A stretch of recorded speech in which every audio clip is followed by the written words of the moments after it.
Hello, hello, hello. I am back at this house.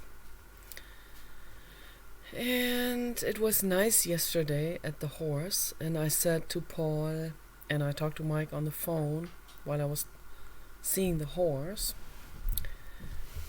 I said to them that all I want is living with the horse. That's all I want. I want to live with the horse on the meadow. And when it gets cold in the winter, I have to have a very large tunnel greenhouse, very large, that covers at least 4 acres. 4 acres of a humongous tunnel commercial greenhouse. That's like, I don't know, that could be 30 feet wide and then long and spanning 4 acres. That's a really nice living space. You can grow things in there, and the air will always be good. Will always have oxygen in it, and moisture, and warmth. And the horse can live in there with me together. A Belgian draft horse is what I want, okay? Because those I can ride. And I would only ride on the bare back without saddle. I don't like saddles. I don't like that belly belt that they put around it. And I remember they used to always strap that tight, and then the horse would be afraid, actually, to have that strap tight around their backs, around their bellies. And I felt bad about that. They would pump up like this, knowing that that belt would be put around them, and then they would draw that tight so that the saddle doesn't slide over to the side. And that's absolutely all of these things. I felt bad about it, but then, growing up, this would be presented as something that you're supposed to do. This is what you're supposed to do. And then later in my life, I started questioning everything. And then I started to realize one thing after another. I started to really realize that all of that is wrong. Okay, all of that.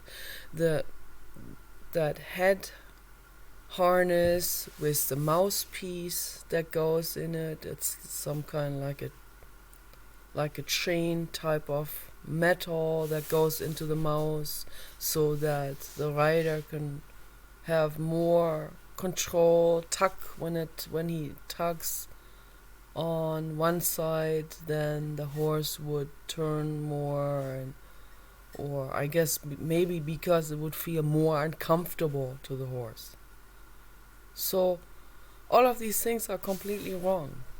Okay? All of that needs to be abolished. Saddles, the mouthpiece, head harnesses, all of that needs to. These spurs that some people use, boy, any kind of whip, all of that needs to be abolished. It's all wrong. Training the horse with a long whip, all of that needs to be abolished. Making horses jump over hurdles needs to be abolished. I talked to Mike about this. He used to be in the jockey business. And I told him that as an animal rights activist, there's no way I can possibly ever accept anything like this. So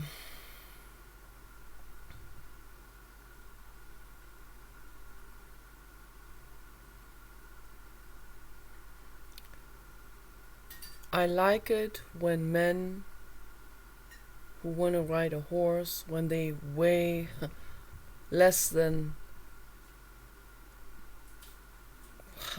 less than 120 pounds, that'll be not. I don't know how much Mike weighs, but I guess maybe 140 or something.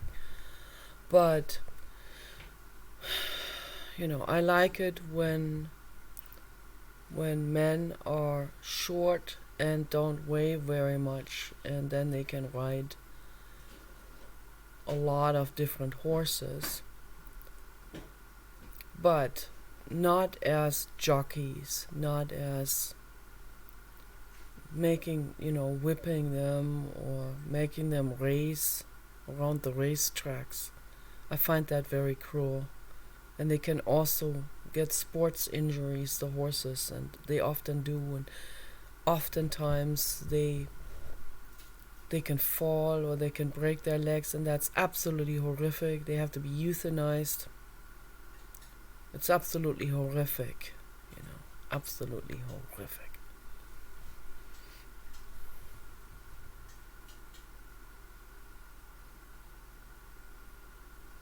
I told that story before several times because I thought that was very, very interesting.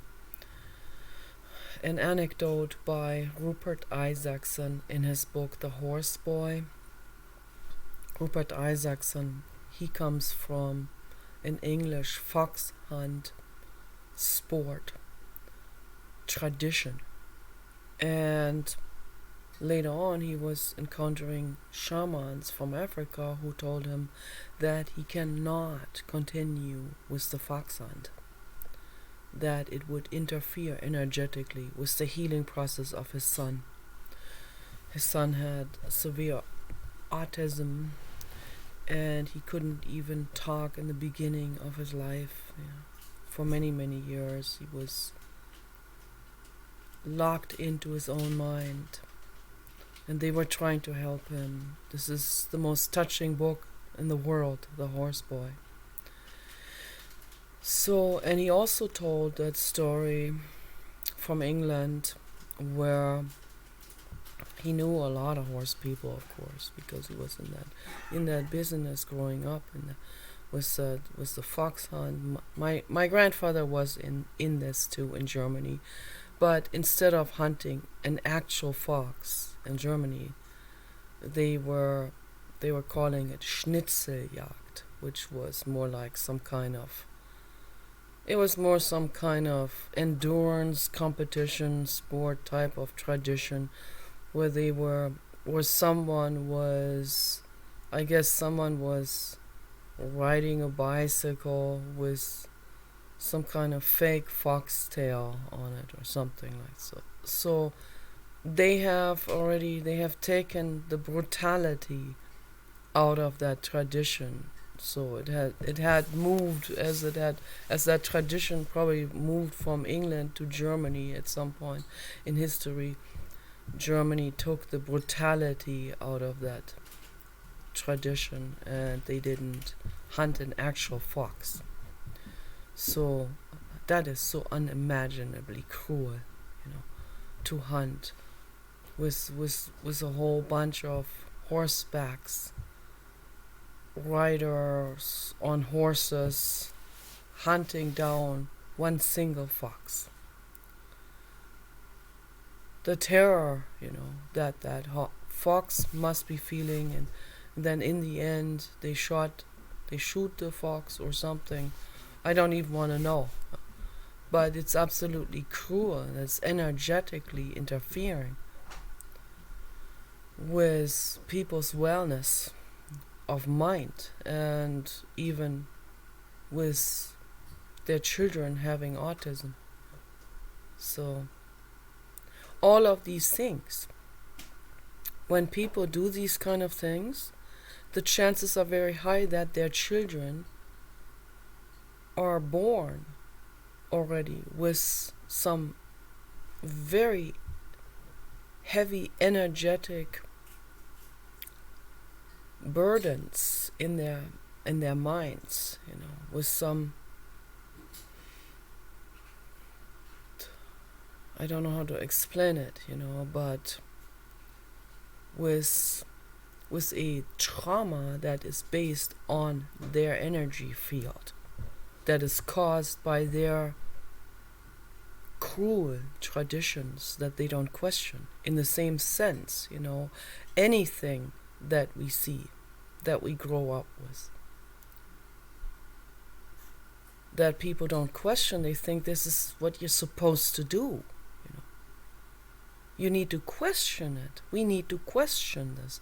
We need to become more and more and more consciously aware about society's traditions and habits and customs and schools of thought or of any kind of sport or any kind of whatever skills, it needs to be questioned when it makes another living being feel bad or uncomfortable. Whether it causes a being terror, as with the fox, or it can cause horses to fall and break their legs, or can make them live in anxiety. They're nervous. I think that they often use stallions. They're real nervous. Okay, they're full of energy and they're fired up on every level. And they put them into narrow confinements where they jump up and down, and people think that's funny. No, this is unimaginably cruel. All of this. This subject, I can talk about this for the rest of my life because it just seems to be going on endlessly throughout any kind of sports or any kind of business that contains animals being made uncomfortable. I mean, factory farms rounding up wild horses. I mean, the list goes on and on and on and on. On and on and on and on and on. So I don't know how much of that I can cover, but I try to mention all of these things that come to my mind. So the foxa needs to be completely outlawed. But I want to quickly mention what he said about he knew a lot of these horse people, and he knew people who had like very, very expensive race horses and Arab horses. Some of those have been overbred to look like cartoon animals. I mean, that's also very, very cruel. When the Arab horses, they actually make the nose turn up like this, and then they look bony. They look like they're like a seahorse, made to look like a seahorse in the face. And all of this is wrong. It's not right, and they're extra nervous horses. Also, I have taken care of half Arab, half Haflinger before a long time in Germany, and he was so nervous, and I was also not I wasn't mindful. I had the dog off the leash, then the dog got frisky and jumped up and down and jumped up next to the horse and wanted to play. The Great Dane wanted to play with that nervous horse. He thought that was funny, and he didn't understand that the horse was nervous.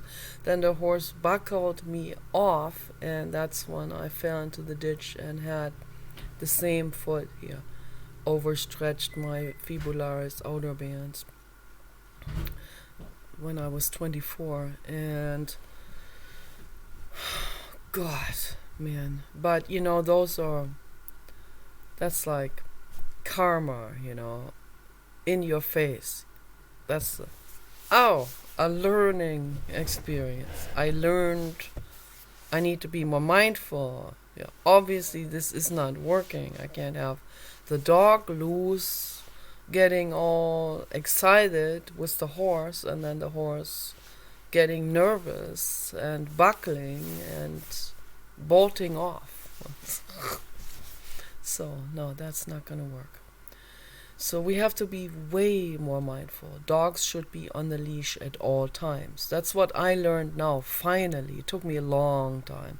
Because I always thought, oh, my dog wants to be free and run up the entire beach and, or hiking trail. And, oh, well, at the end of the trail, there will be another dog and they get into a fight. Then what? Or at the beach, or the dog will run towards someone who has a knife. I mean, you don't know what might happen. We need to be more careful about things.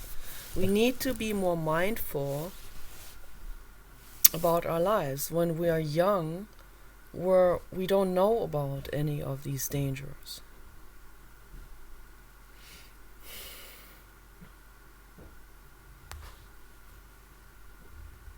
We need to be way more mindful with everything. A dog should always be on the leash and a chest harness.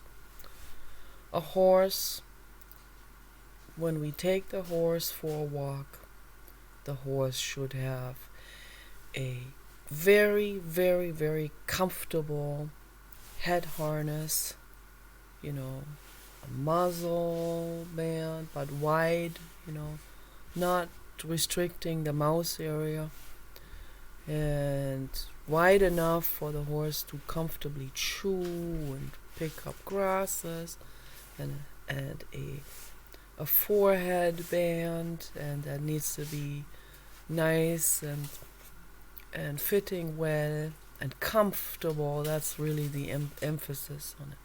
And then we can put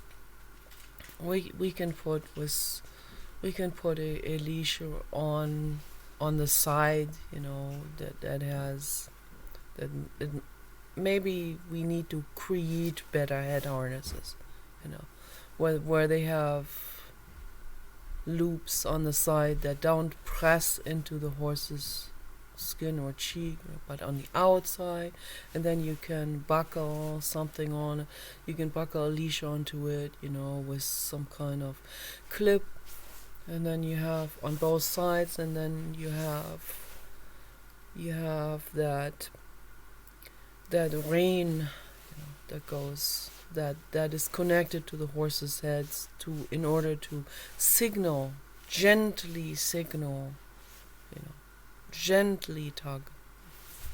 Communication, that's really the key here, not some forcing or something. There needs to be total trust between the beings, The horse has to be feeling 100% comfortable and trusting the person. That's really the emphasis. And that's also what Rupert Isaacson, he became aware of all of this. It was really his son who forced him to become aware, but also because Rupert Isaacson obviously was already he was receptive for the message that his son gave him. So if someone is completely unreceptive, then they will violate their children, and they will go against their children's needs, or they won't even try to understand their children's crying or their autism symptoms and so on. So one has to be open, like Rupert, to understand, oh, I see, so I've heard about this before. These are symptoms, we have to go to a physician or a psychiatrist, get an evaluation, and then what are our options, and they are open-minded to the holistic route. And because they love their son, they researched in depth. They really took the time to research what do we have to do to help his son Rowan. And unbelievably touching. I saw myself in that child. And then I realized, my gosh, I was just like him. So, in so many ways, as a child, in so many ways. And my parents were also quite receptive. That's why they brought me to Annalise when I was 5, to the child therapist. So that was already very, very, that was a very kind-hearted and progressive move for them to make. And she helped me quite a bit. I miss her. An amazing, amazing soul. So Rupert he really, really went deep into holistic healing and exploring all of this and talking to many different people. He came across a shaman, as he called him, shaman, and an English shaman. The Native Americans in the United States, they say that the word shaman belongs only to them. So I said, okay, so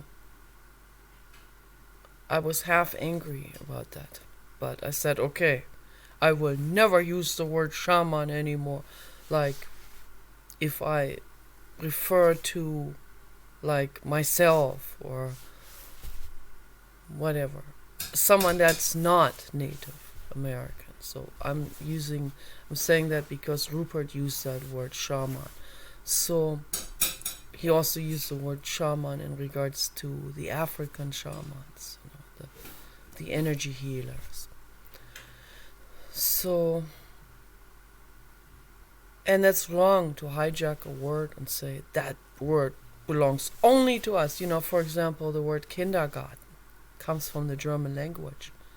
Should I say, you're not allowed to use the word kindergarten? No. That's a German word. That belongs only we are allowed to use the word. That's bullshit. Why I share that with the world? You can all use the word kindergarten. It means children's garden. That means a children's daycare center. Okay. So some kind of preschool type of thing.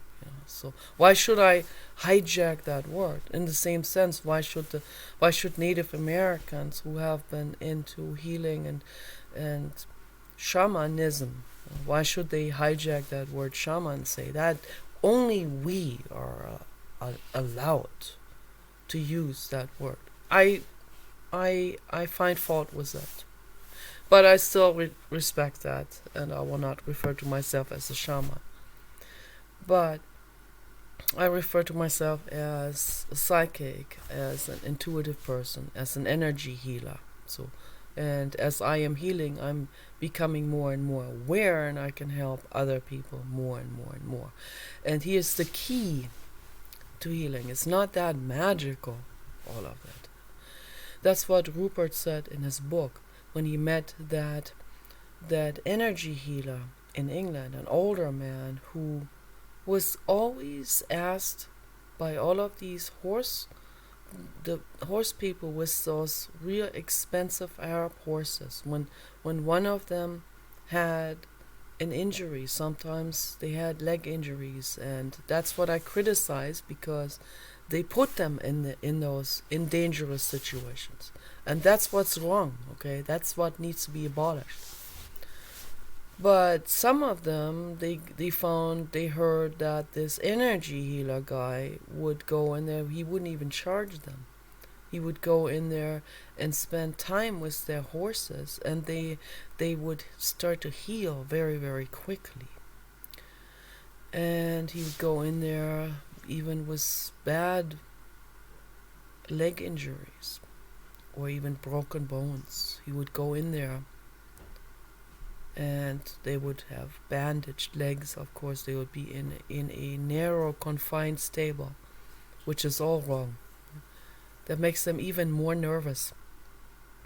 But he would go in there and he would sit there with them all day long, every day, maybe for months even. Every day go in there and he would talk to them. He would whisper. He would be a real horse whisperer, and that's where this comes from. The horse. I haven't watched that film actually, but it is about those type of people that have this ability of healing an animal, of making another living being feel safe, okay, and heal emotional wounds. So, and he was able to help the animals heal all wounds, the emotional, he would make them feel safe, and he would help them heal any kind of injury on the body. And Rupert talked to him and he said, "How do you do this? What do you do? What is your secret? How do you heal them?" And the energy healer replied and said, "It's love, Rupert. It's love." And that's all he said. Okay. He goes into the stable and he feels unconditional love for that horse. And believe me, the animals can feel this. My enchanted unicorn out there, he feels that love that I have for him.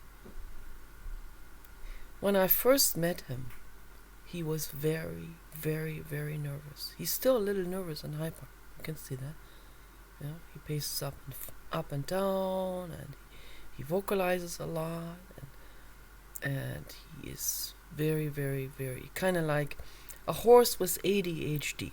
That's what he is. And when I first met him, I knew right away. I suspected that he may have been abused. I'm not accusing the people who have that horse, but I don't know who he has encountered before they got him or while he's on that meadow. We don't know what kind of people drive by there. That's what worries me really, really badly. I pray to the blue god to protect my enchanted unicorn and all beings all the time. When I go to sleep at night, I pray to the blue god to protect all living beings. So he was extremely nervous when I first met him, and he had a wound on the side of his head. And I thought, where did this wound come from? That doesn't look good. And it looked like infested and infected. It looked like it was, I don't know, almost looked like a melanoma or something. I don't know, but it did not look very good. So I had hydrated sodium bentonite clay in the van.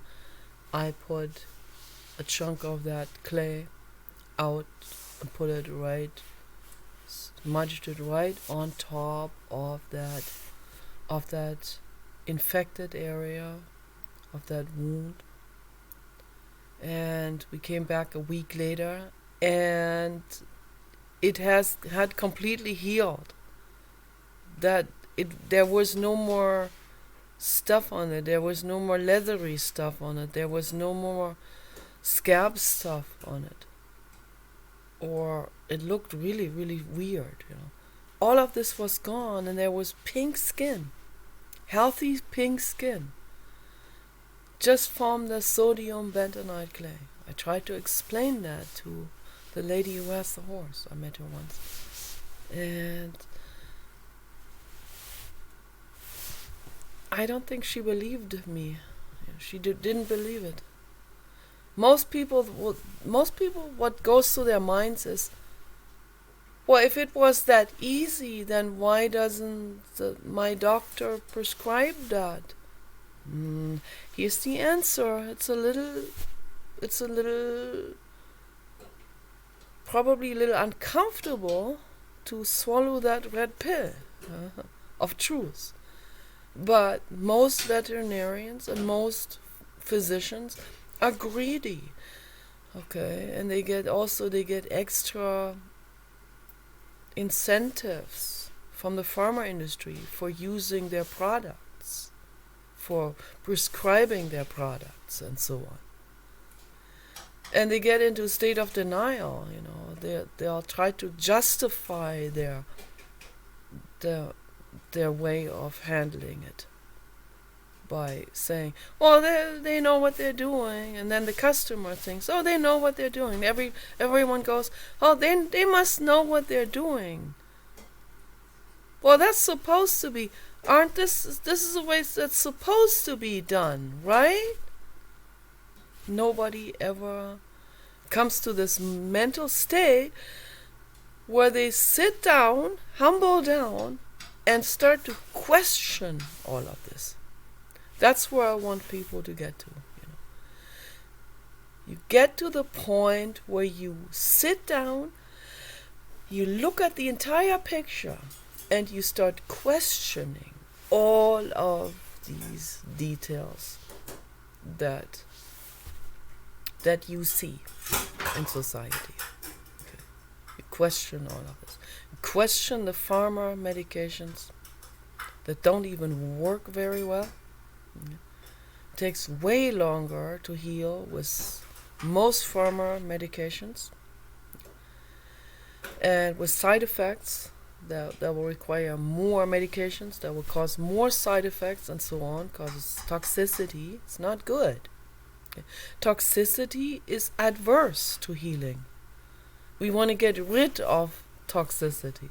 We want to clean our systems, okay, so that our bodies have maximal immune function. Maximal immune function means the body can do what it has to do to heal, okay?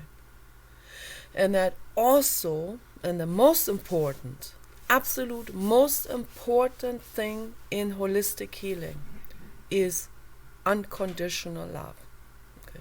And that's what that energy healer was using. He wasn't even using anything else.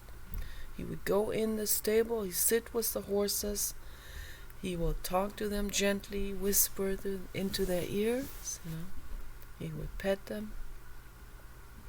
I always kiss the horses right on that velveteen, that beautiful. It feels so incredibly good. This feels so incredibly good. This is heaven, I said to Mike and Paul, I just want to live there with him on the meadow and have this huge tunnel commercial greenhouse and live with him or another horse or Belgian draft horse. You rescue some animals, rescue a large white pig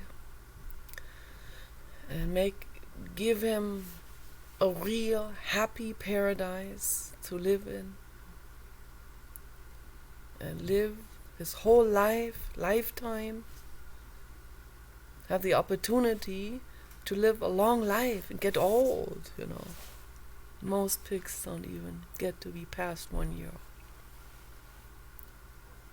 And they live a horrific 1 year of their life in gestation crates, and where they can't even turn around themselves, or they're cramped together in narrow confined places. They trample on top of each other. They bite each other out of fear, out of irritation. They have immune problems, so they give them antibiotics. Think about this. Think about this before you go and get another Whopper or hamburger or whatever. Or before you go into the store and buy animal flesh in a package. I make a big circle around that part of the store. When I see that, my tears come up. I can't stand it. That meat you see, they used to be cows and pigs with a personality, with love in them. Love for each other, love for their children. Then they tear the babies away from them to have more, to use all of the cow's milk for commerce. They don't even give the baby a drop of the mother's milk. The cruelty of this, the greed, the callousness of that is unspeakable. All of this needs to be questioned. Okay, all of that needs to be questioned. The overfishing in the ocean, pollution in the ocean. Marine mammals. We went to the Marine Mammal Center. There were a whole lot of elephant, seal, pups in there. And I talked to them. They're so sweet, so cute. And the reason why there were a whole lot of them in there, in that marine hospital, because so many sick animals, particularly the youngsters, washed on shore, and they're sick and they can barely move. People call the Marine Mammal Center. They come and pick them up. We try to help them. But why are so many animals sick? Because of severe pollution. And then Fukushima radiation. And Paul said that the Japanese decided to just dump a whole bunch of the radioactive waste into the ocean. It's unthinkable. It's unbelievable. The callousness, the coldness. So I'm trying to bring awareness to all of this, to the world. I don't know what else to do, So we have to become conscious about all of these things. We have to become conscious, and we need to question society. We need to question any kind of school of thought, any kind of way of handling things or customs or however things are being done by people. We need to question that. Horses are highly sensitive beings. They can't be rounded up, and then wild horses that then they need to run every day for miles to stay free and healthy and happy. Then they are being trapped in some kind of cow farmer, cattle ranching, horse trap. I've seen those out there. I've seen them out there in Northern California at the Nevada border. Horrific. Absolutely horrific. If I had seen horses get in there, I would have let them out. For sure. I wouldn't care even if they come after me, even if they beat me up. I would let the horses back out. I can't stand it. Okay. And I recommend to other people to let the horses back out, and I recommend to other people that everyone needs to stand up against this and needs to dismantle those horse traps. Okay. Everyone should have the courage and dismantle things that are cruel. Okay. Because nobody, no living being should ever be made to feel uncomfortable or fearful or trapped or suffering. Okay. No living being should ever have to suffer. Okay. This is the ground rule. This is ethics philosophy. Okay. And then they say, you mess with our business, with our personal. That's not your personal business. The wild horses are not your personal business. They're not your they don't belong to you. They don't belong to Salazar or Obama or any of these cruel, callous people that caused that Obama, he is the one that caused, that gave Salazar full legislation on how he wants to handle the cattle ranching industry. Total 100% vested interest, okay, in the government. Total corruption. The animal rights people, that was a hard red pill to swallow later on, because they voted for Obama. Paul and I didn't. We already saw this coming. Okay. But most of these people, no, they vote for Obama. They're liberals. Obama is not a liberal. Like, wow. That was all a wake-up call for them later on. And then they finally understood. Not even all of them, but some of them finally got it. And they also understood that Biden is not animal rights either. Okay? Biden is equally bad and corrupt. Or was, now he's not mentally well. He's not neurologically well. So he's not even making any decisions. So it's Kamala Harris making these decisions. And she makes the decisions based on corruption and greed and the corporate agenda. And it's infinitely sad. So that's what's going on, Fact checks. Look at the facts. Study. Look at these things, even if it's a little inconvenient, to recognize what's actually happening.